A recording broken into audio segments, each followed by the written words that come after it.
So it's time for game 3. Opening tip coming up, but first, some final words from the coaches. Max Denton about the injury. He says, look, it's not the kind of thing that's Jamison the rebound. Here's James. Goes right at Perkins.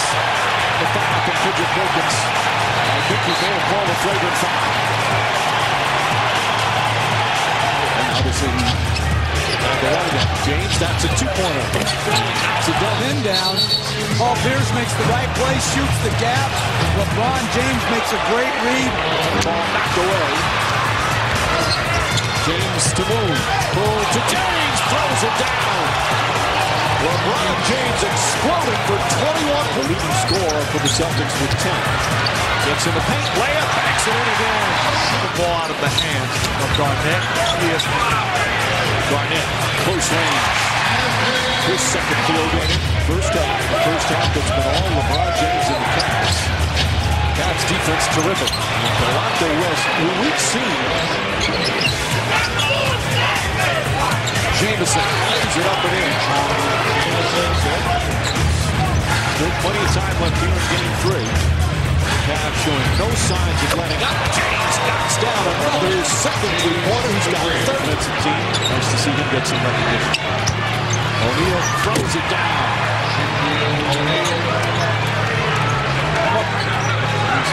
Ball areas. It's a two-pointer. Again. 30 as you can have.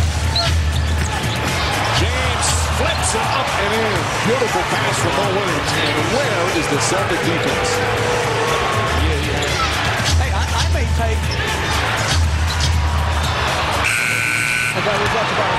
I may take Dwight Howard on the first team and put this on it. I think he's that good. I don't know if there's a better big man, two-way player.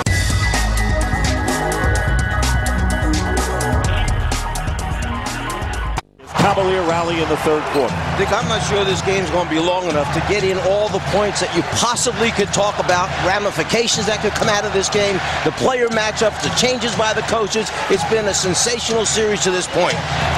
And here is Shaq.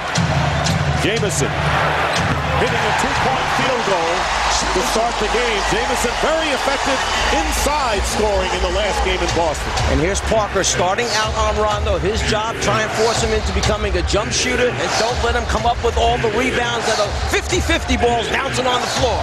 Mike Brown said Rondo has played well in every game, but Parker did a good job on him in games 1 and 3. And there is the jumper by Garnett. Very effective in the paint. Garnett coming off an 18-point game where he shot 6 of 11, and we're tied at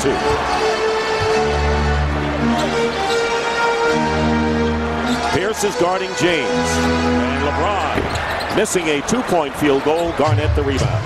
You saw a little San Antonio play run by the Cavaliers, something that Mike Brown took out of his old playbook, I'm sure, but that's a play that he used quite frequently with Tim Duncan and Tony Parker.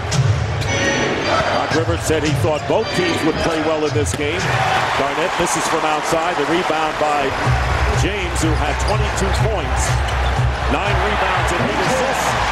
And there is Jamison, who has all 4 Cavalier points. And you probably ask yourself the question, when does LeBron James decide whether he's going to try and be the one that's doing the scoring or getting his teammates involved? I think that's something that LeBron James, reads, and he reads it so well. Do they need him to score, or is he a playmaker for him early on?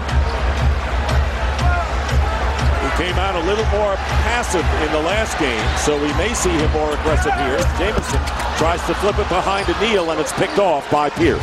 You know, it's interesting, both coaches admitted that in one game so far this series, as Paul Pierce launches a 3, both admitted that their teams came out in one game and were a little bit flat, didn't have the energy level necessary, and both coaches tonight felt these teams both are going to be ready. And how tough it would be as O'Neal goes in and is fouled by Perkins. How tough it is for the visiting team to come in after their huge effort on Sunday to try to get the series lead on the road. And Rajon Rondo, the man of the hour for Doc Rivers and the Celtics, and there's been a transformation for him. David Aldridge has more. Well, Dick, we've talked throughout this series about how this Boston Celtics team has become Rajon Rondo's team, as evidenced by his performance on Sunday, that historic triple-double in Game 4. And somebody who has seen that performance firsthand is his teammate Glenn Davis.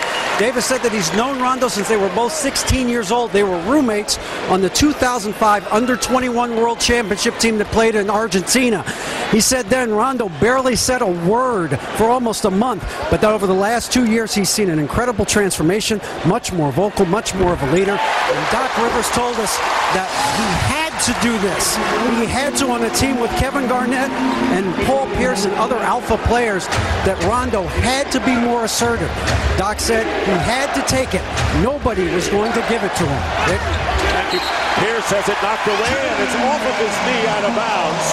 And a great point about the growth of Rajon Rondo in his 4th year out of Kentucky as just the point guard with the big 3, and now very much either the big 4 or the big 3 following him. Well, as David referred to, you have 3 future Hall of Famers on the Celtics, and they had to look at Rondo and say, this guy has gotten our respect. And how do you do that? It's hard work every day in practice, and then they finally started to trust in him and believe in him, and then turn the team over to him. 2 seconds on the clock, and Parker launches it up and misses, and the rebound by Perkins. And quickly up to Allen. Allen picked up by Mo Williams.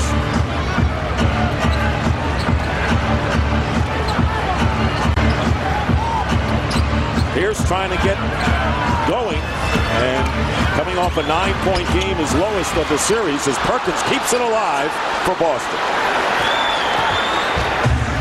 Pierce with a fall away, and Paul Pierce, as you mentioned, coming in the game shooting 32% from the field, and a 9-point effort, his lowest of the series. 14 was his best scoring game, and the Cavaliers are up by 2, 4 as Mo Williams hits the medium range. LeBron James has done an outstanding job on Paul Pierce, and one of the other problems that happens is because Rondo dominates the ball so much, Pierce is it's a scorer that takes some time. Let me put it that way. He needs the ball more. He has to get himself set up. Oftentimes, there's not enough time left on the clock for him to get himself set up. Garnett over Jamison hits, so Garnett hitting his 2nd field goal, and it remains a 2-point game with under 8 minutes to go. Just the start of things in Game 5 of this 2-2 series. Williams feeding O'Neal, knocked away, and a good play by Pierce as he jarred it loose. Boston very fortunate that time that Shaq fumbled it, or else that was a short 2. And Pierce driving in and misses the layup. And now come the Cavaliers. It's a 3-on-3 situation, and Williams palms the ball and turns it over, as the Cavaliers with a fast break opportunity, and the Celtics, who were able to run effectively, had 23-7 fast break point advantage on Sunday. And that's because of a lot of mismatches where the Celtics would run out because either Cleveland had matched up differently or they switched a lot, and as a result the Celtics took off and no one was picking up the open men, the flyers as Mike Brown called them, in transition.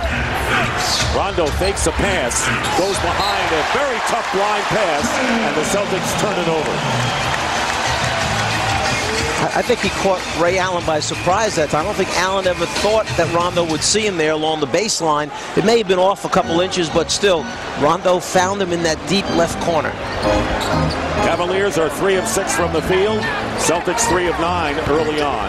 LeBron James and Parker fakes, then goes for the 3. And James goes high for the rebound, feeding Shaq.